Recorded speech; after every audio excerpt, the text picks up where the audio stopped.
All right, so we're back at it for another day. The plan is to get this thing cleaned up. I got water in it, but since we put all the nitrogen down with it, I'd like to just kind of hose her down. You can see we got a little bit of a nitrogen rust starting there. I think we got a leak up there, but I don't get it when I'm spraying, so it must be something to do with the formulation of the nitrogen, which we found out is different than the density of water, or I don't know what you want to call it. It leaks out of that stainless tank, but water don't leak out of it. So, explain that to me. But anyways, some genius left the switches on for the... So yeah, anyways, I was saying some genius left the controls on for the switches, and this thing's dead. So we're gonna get the jumper cables out, get this thing jump started charging. Then we're gonna run some water through the boom. We probably already have 100 or 200 gallons in the tank.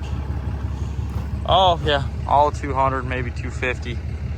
So yeah, but I want to run some water through the whole boom and everything, get it all rinsed out, all those fun things. So, and then the nozzles and everything will be cleaned out, and they'll be happy, and then we'll hose her down quick, and yeah, all the fun things. So that's the plan for the morning. And then hopefully maybe run some wheat, barley, cover crop mix that wasn't supposed to be anything, but we'll get to that later. So we got to get a lot of stuff figured out between now and then. So let's get this battery charging.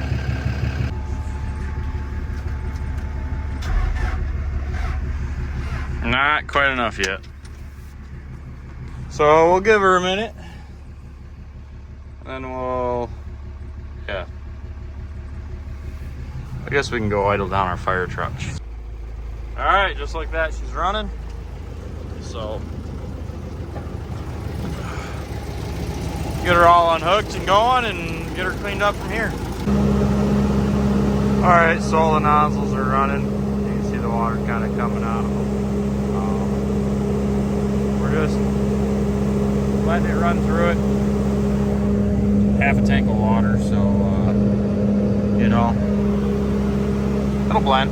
And it's just 32% nitrogen, which I don't think that's what it works out to anymore, but we're just gonna let it run for 2-3 minutes and then we'll drain the tank. And I'm just giving it a quick flush just so there's not nitrogen inside everything. That stuff just gets sticky and nasty, so I'm just gonna clean her out quick.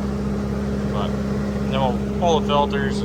I was having a little bit of issue with some holding rate at my desired speed, so I'm thinking I got a little bit of pluggage in the filters just from all the crud that gets in the tanks and whatnot. So we'll pull those out, clean them, and yeah. But then we'll work on this piece eventually. Just probably get it planted into a cover crop of tillage radishes and barley, maybe some wheat, I don't know. But yeah, that's what we'll do with this, and then it'll probably go into corn next year with the rest of the field. But I'd like to try to get a cover crop on it, get some drainage fixed in it. We got a mountain of topsoil behind us that would be nice to get rid of, so we might fill in some holes out there. I don't know. Haven't got that far what the plan is, but I don't know. We'll see where we end up. We got a mountain of sand as well. There's a pile of topsoil right there. So yeah, it might be all right to put out in some ditches. All right, so got the back end rinsed down real quick. Just took the hose end there and just gave it all the water. As you can tell, we now have flooding. So yeah, I just want to get it rinsed off halfway decent, like, you know, get the nitrogen sitting off from here. There's a leak somewhere. I think it's in that cross section up there, but right there, but I'm not sure. It's not, like I said, it's not a big deal because it's only when I'm putting on nitrogen, which I guess you could say that is a big deal because nitrogen causes stuff to rust. But if I get it rinsed off soon enough, then I'm not too worried about it. But it'll be all right. It's gonna go probably get into some fungicide here pretty soon. So I mean, maybe a couple weeks, but I just wanted to get some of the heavy stuff knocked off of it. I had been in quite a bit of mud this year, so it's nice to do. I should have probably got in there a little bit better, but I'll save that for a later day. I just want to get, I got what I wanted off. So let's, I suppose, nah, we'll leave it. We shouldn't. Oh, we got to close our gate here because this hose has got a bad spot in it right here. So causes a little bit of an issue. And we'll just pull this thing out, which is easy enough to do. I just have a little air fitting that adapts up to that right there. And we're all set, which probably could leave right on the tank. Yeah, this little guy right here works great. So, oh, come on, door shut. So you just give her the little clip like this, something, I don't know.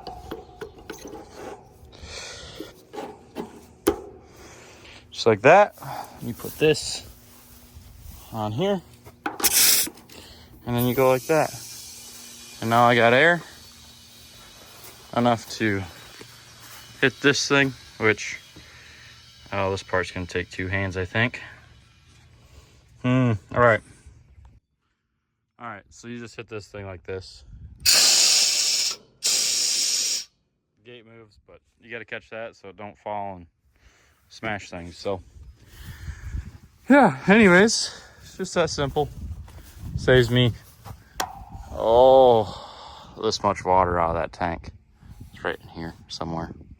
So good 2,000-3,000 gallons. So if I get in any spraying I need to get done, like behind some wheat fields or something, then I'll be able to. So yeah, all right, let's go see what we got going at the farm. Well, it's been a few days since washing the sprayer, but this is what we've been working on. Ran a little bit of wheat cover crop mix with some barley and some tillage radishes, and I don't know, basically just a field that should have been burnt off, but it wasn't. But going across the field, got about 6 acres in and blew one of these apart. So put a new one on, pair on the other side. That's what we've been working on. Our other issue is that this pan won't move very easy. And we don't know what we got going on there. What it is, seems like everything here moves. We took this one apart and it spins around just like it should, but I don't know what's holding these up back here, if it's just the sheer weight of it or what, but I don't know what happened. We don't know what's going on. I think after we get through wheat, we're gonna pull it all apart and see if we can find something that's holding it up, because it stops the front and the rear. So I don't know. Never had one of those apart really, so don't know what we got going on. Doesn't really make sense because I don't know. It is what it is. I don't know what we got going on. So I guess if you guys got any ideas, that'd be cool. So yeah, anyways, that's what we've been working on. This thing's so much fun. So yeah.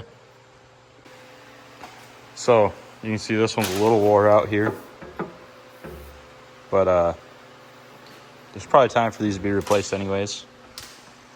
This one turned into a multi-piece unit. As you can see, went and looked for that piece to find it. Don't know where it's at. Hopefully it went out of the back of this thing, because it'll be a clunk. But I found that broken piece laying on this side, so it threw it across the machine. These RAS bars don't look nearly as bad as those front ones, but I don't know. We'll see what happens.